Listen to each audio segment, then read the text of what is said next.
Hi, I'm Mandy Lemiak, a research scientist working with Dr. Sarah McMillan on the water chemistry portion of the St Marys River Watershed Initiative project at Purdue University. And in this first video, I'd like to take you on a virtual field trip with me. I want to show you a little bit about what we do in the field and in the lab on this project. And then in our next video, I'll talk about the preliminary results we've seen and what they mean for the environment and for local producers. So once a month, we drive out to our field sites with all our gear and we take monthly samples. We have 6 stream sites and 6 tile sites in each the Nicholson Creek watershed and the Weber-Gerke watershed for a total of 24 sites in an area totally dominated by agriculture. We collect bottles of water from each site to bring back for laboratory analysis, and we collect important field data while we're on site. We sample in various kinds of conditions, from rain to snow to ice, flooding levels, low water levels. While we're out, we collect samples and we rinse each bottle with site water first to make sure that there's no possible contamination. And then the data sonde we use collects info about general water health that helps inform our other test results. So this includes things like pH, dissolved oxygen, conductivity, temperature, and turbidity. This one is flowing, and it's actually draining a large cornfield up that way. And so today we're measuring stream discharge, and what discharge is volume per time, or we also call this flow. So we're trying to see how much water is moving through a cross-sectional area in this stream. So we take a velocity in one location, we move over a little bit and take another velocity, and we can average between those two spots to come up with a small, almost like a box or trapezoid between the two spots. And so one of the things we do is we want to get a velocity that's representative of the entire depth of water. And so we check the depth of water on here, and then I adjust, let me pull it out of the water to see. So based on the depth, I adjust where my sensor is, so I'm getting an average measurement in the water column. So you don't want it to be too, I want it to be the correct height so that I'm getting a good representative measurement. And then I enter that in here, where I am, as well as the depth. And then the next thing I do is I'm going to take a velocity measurement. So this instrument in particular measures velocity for 40 seconds so we can get a good average. It also gives you an indicator on the screen so you can have a level measurement. And you want to make sure that your sensor is in line with the direction of flow so you're getting the best velocity you can get.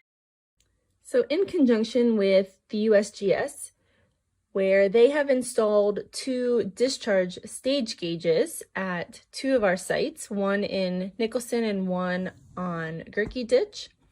We have also now installed an auto sampler at each site. So this allows us to take daily samples rather than just the monthly ones, increases our timeline of samples and our ability to help characterize storm events that we might otherwise miss by only coming out monthly, especially since these streams are small and they have very flashy systems. They can kind of go up and down really quickly.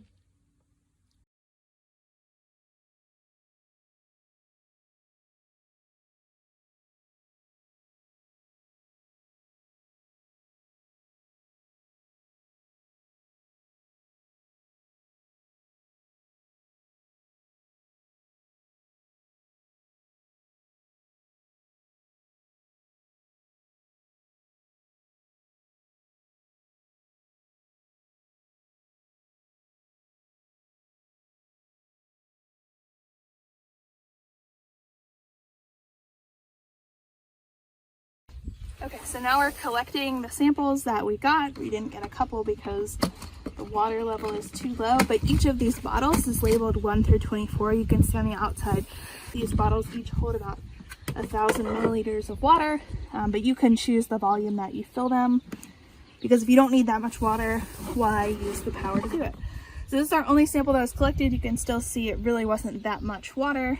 It's kind of, we have sediment at the bottom that's settled in, and so we will take this bottle with us. So we brought some bottles to store it in.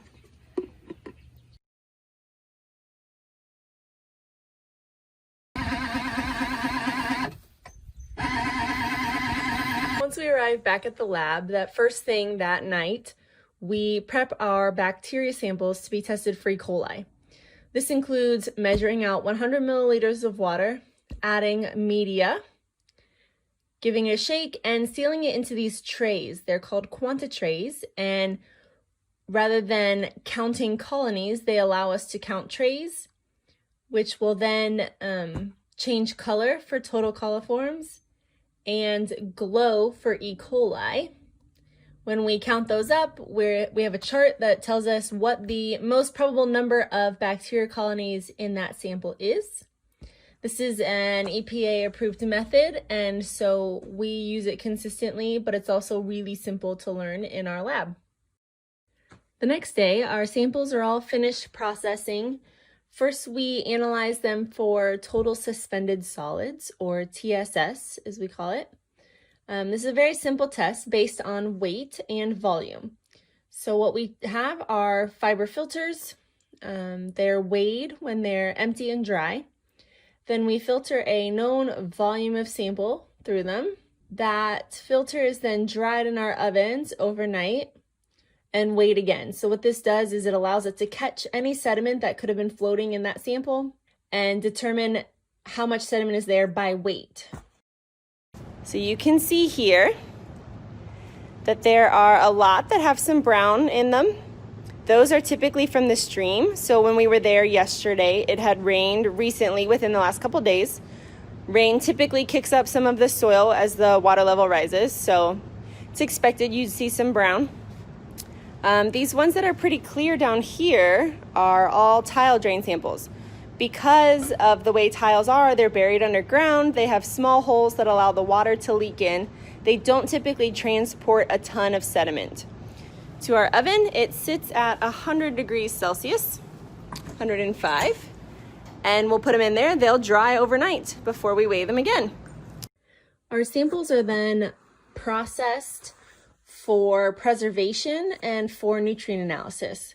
So we keep an unfiltered portion of the sample, which we will then run for total phosphorus, which includes any sediment that was floating in there. And then we also filter sample. Filtered samples are for analyzing for most of the nutrients: nitrate, phosphate, ammonia, carbon, total nitrogen. This allows us to know how much is dissolved within the water system. All of our samples are preserved in the freezer and analyzed at a time when the instruments are available. And if you want to know any more about our project in general or about this specific part, follow along with our other videos. You can learn about the biological aspect, the soils, and the social science part of our projects. And don't forget to check out our second video with our preliminary results.